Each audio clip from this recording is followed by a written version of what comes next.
Everyone thinks spending more on a helmet intercom automatically means premium magic, but here is the thing. The LEXIN G2 is not about fancy features. It is about the three things that actually matter on the road.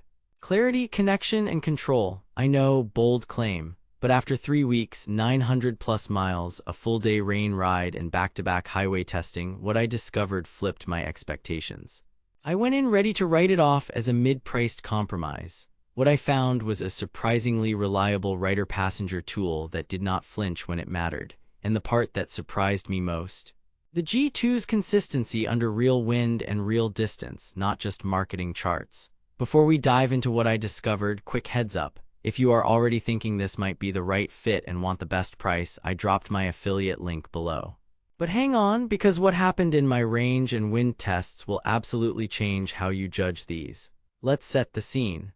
My last budget intercom dropped calls at every city block and turned into a muffled mess above 60 mph.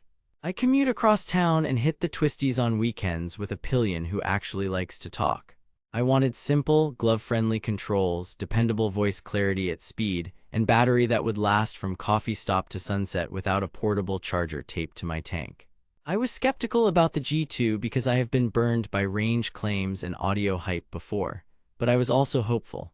If it could deliver stable intercom for a rider-passenger pair, good audio for podcasts, and survive a rainstorm, it would already beat my last two gadgets. So I installed it on two helmets, a quiet touring lid and a noisier dual sport, and got to work. First test, installation and pairing. I filmed the whole process. Pads out, speakers in, mic positioned, clamp tightened. 10 minutes per helmet without special tools, which is already a win. Pairing phone plus second G2 was straightforward. Music, calls, and intercom switching worked without hunting through menus. But then I tried the glove test, thick winter gloves on the move. The main jog dial and the intercom button passed. Positive clicks, no fishing. Could I do it at a light? Yes. While riding at 35 mph? Yes. That eliminated one of my biggest daily annoyances. Second test, range and clarity. Out in open farmland, we pushed line of sight distance.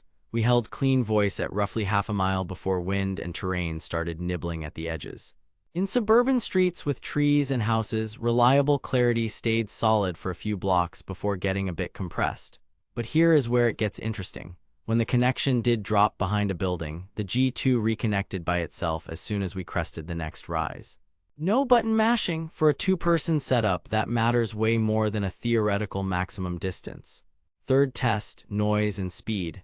I mounted a tiny decibel meter inside the chin bar, set cruise at 70 to 80 mph, and cracked the visor. With the boom mic positioned correctly, the noise reduction did its job. Was it studio clean? No, but we could speak in normal voices and understand each other without repeating every sentence. With earplugs in and the speakers centered over the ear canal, music and podcasts stayed clear up to about 75 mph on the quieter helmet, around 65 to 70 on the noisier one. If you ride a naked bike with a loud lid, you will max the volume at highway speeds. Around town volume is more than